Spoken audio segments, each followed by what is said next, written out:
ನಮಸ್ತೆ friends, welcome back to Fusion Flavours. ಇವತ್ತು ನಾನು ನಿಮಗೋಸ್ಕರ ಮುರಿಂಗಾ ದಾಲ್ ಮಾಡ್ತಾ ಇದ್ದೇನೆ. ಇದು ತುಂಬ ಆರೋಗ್ಯಕರವಾದದ್ದು. ನಮ್ಮ ಅಕ್ಕನ ಮನೆಯಲ್ಲಿ ತುಂಬ ದೊಡ್ಡದಾದ ನುಗ್ಗೆ ಸೊಪ್ಪಿನ ಮರ ಇದೆ. ನೋಡಿ ಎಷ್ಟು ದೊಡ್ಡದಾಗಿ ಬೆಳೆದಿದೆ ಇದು. ಅದರಿಂದ ನನ್ನ ಅಕ್ಕನೇ ನನಗೋಸ್ಕರ ಅದರಿಂದ ಸೊಪ್ಪುಗಳನ್ನು ಕೀಳಿ ಕೊಟ್ಟಿದ್ದಾರೆ.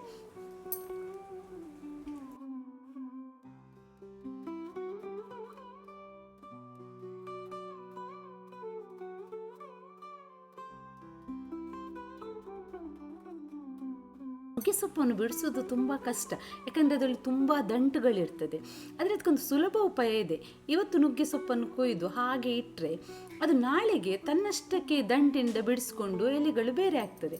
ಆದರೆ ನನಗೆ ಇವತ್ತು ಅರ್ಜೆಂಟ್ ಇದೆ, ಏನಾದರೂ ರೆಸಿಪಿ ಮಾಡಬೇಕು ಅಂತ, ಅದಕ್ಕೆ ನಾನು ಸ್ವಲ್ಪ ಸೊಪ್ಪನ್ನು ತಗೊಂಡು ಬಿಡಿಸ್ತಾ ಇದ್ದೇನೆ.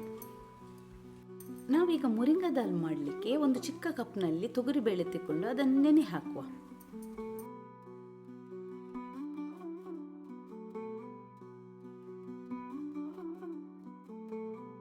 ಅರ್ಧ ನಿಂಬೆ ಹಣ್ಣಿನಷ್ಟು ಗಾತ್ರದ ಹುಣಸೆ ಹಣ್ಣನ್ನು ಕೂಡ ನಾವು ನೀರಿನಲ್ಲಿ ನೆನೆ ಹಾಕುವ. ನುಗ್ಗೆ ಸೊಪ್ಪನ್ನು ಚೆನ್ನಾಗಿ ಬಿಡಿಸಿಟ್ಕೊಂಡಿದ್ದೇನೆ. ಈಗ ನಾವು ಇದನ್ನು ಚೆನ್ನಾಗಿ ತೊಳೆದು ಇಟ್ಕೊಳ್ಳುವ. ಕುಕ್ಕರ್ ತೆಗೆದುಕೊಂಡು ಅದಕ್ಕೆ ಒಂದು 2 ಚಮಚದಷ್ಟು ಆಯಿಲ್ ಸೇರಿಸಿ, ಅದಕ್ಕೆ 1 ಚಮಚದಷ್ಟು ಸಾಸಿವೆ, 1 ಚಮಚದಷ್ಟು ಉದ್ದಿನಬೇಳೆ ಸೇರಿಸಿ ಚೆನ್ನಾಗಿ ಫ್ರೈ ಮಾಡಿ. ಅದು ಸ್ವಲ್ಪ ಬಣ್ಣ ಬದಲಾದಾಗ ಅದಕ್ಕೆ 4-5 ಮೆಣಸಿನಕಾಯಿ ಹಾಕಬೇಕು, ಹಸಿಮೆಣಸಿನಕಾಯಿ. ನಾನಿಲ್ಲಿ 5 ಹಾಕಿದ್ದೇನೆ, ರುಚಿಗನುಗುಣವಾಗಿ ನೀವು ಹಾಕ್ಬೋದು. ಹಾಗೆ ಒಂದು 4-5 ಜಜ್ಜಿದ ಬೆಳ್ಳುಳ್ಳಿಯನ್ನು ಕೂಡ ಹಾಕಬೇಕು. ಅದು ಚೆನ್ನಾಗಿ ಫ್ರೈ ಆದಮೇಲೆ ಸ್ಮಾಲ್ ಆನಿಯನ್ ತಗೊಂಡು ಅದು ಚಿಕ್ಕದಾಗಿ ಹೆಚ್ಚಿಕೊಂಡು ಅದನ್ನು ಅದಕ್ಕೆ ಸೇರಿಸುವ. ಅದು ಬಣ್ಣ ಬದಲಾದಾಗ, ಅಂದರೆ ಒಂದು ಟ್ರಾನ್ಸ್ಪರೆಂಟ್ ಆಗ್ತದಲ್ಲ, ಆಗ ಒಂದು 2 ಟೊಮೆಟೊವನ್ನು ಚಿಕ್ಕದಾಗಿ ಹೆಚ್ಚಿಕೊಂಡು ಅದನ್ನು ಸಹ ಸೇರಿಸುವ. ಚೆನ್ನಾಗಿ ಫ್ರೈ ಮಾಡುವ. ಹಾಗೆ ಒಂದು 5 ನಿಮಿಷ ಫ್ರೈ ಮಾಡ್ತಾ ಇರುವಾಗ ಅದು ಸ್ವಲ್ಪ ಮೆತ್ತಗಾಗ್ತದೆ. ಈಗ ಅದಕ್ಕೆ ಒಂದು ಅರ್ಧ ಚಮಚದಷ್ಟು ಅರಿಶಿನ, 1 ಚಮಚದಷ್ಟು ಜೀರಿಗೆ ಪೌಡರು, 1 ಚಮಚದಷ್ಟು ಕೊತ್ತಂಬರಿ ಪೌಡರ್ ಸೇರಿಸಿ ಚೆನ್ನಾಗಿ ಮಿಕ್ಸ್ ಮಾಡುವ.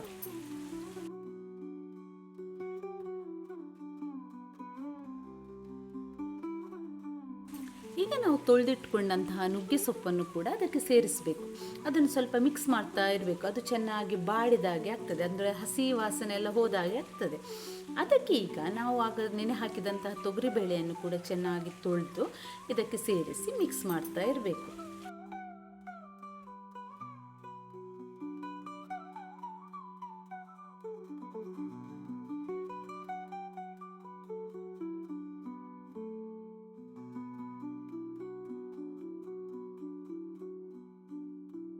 ಒಂದು 2 ನಿಮಿಷದ ನಂತರ ಅದಕ್ಕೊಂದು 2 ಗ್ಲಾಸ್ನಷ್ಟು ನೀರು ಸೇರಿಸಿ ಕುಕ್ಕರ್ನಲ್ಲಿ ನಾವು 4 ವಿಸಿಲ್ ಬರುವವರೆಗೆ ಬೇಯಿಸಬೇಕು.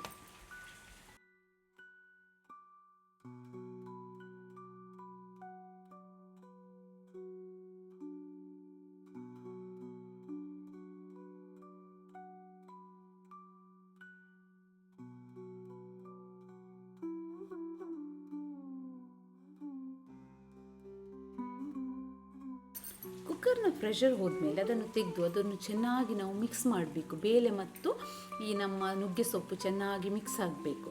ಹಾಗೆ ಮಿಕ್ಸ್ ಮಾಡಿದ ಬೇಳೆಯನ್ನು ನಾವು ಬೇರೆ ಪಾತ್ರೆಯಲ್ಲಿ ಅಥವಾ ಅದೇ ಪಾತ್ರೆಯಲ್ಲಿ ಈಗ ಕುದಿಲಿಕ್ಕೆ ಇಡಬೇಕು. ಕುದಿಲಿಕ್ಕಿಟ್ಟ ಬೇಳೆಗೆ ನಾವು ಆಗ ತೆಗೆದಿಟ್ಕೊಂಡಂತಹ ಹುಣಸೆ ಹಣ್ಣನ್ನು ಚೆನ್ನಾಗಿ ಹಿಸುಕಿ ಅದರ ರಸವನ್ನು ಈಗ ಅದಕ್ಕೆ ಸೇರಿಸಬೇಕು.